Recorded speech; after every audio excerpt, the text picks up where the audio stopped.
Първата за 2026 година. Автомобил с силно разтегната верига. То всъщност е втората кола с такъв проблем. Първата беше един Мерцедес, ама тъй като я зафанах в края на 25-та и прехвърлих в 26-та, смятаме, че тази ще е първата, няма да е втората.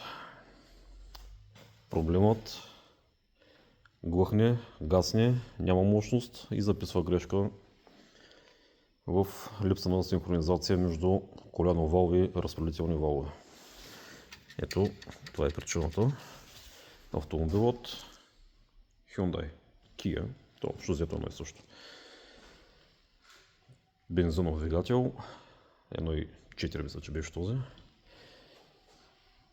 Така че захващаме годината с няколко вериги.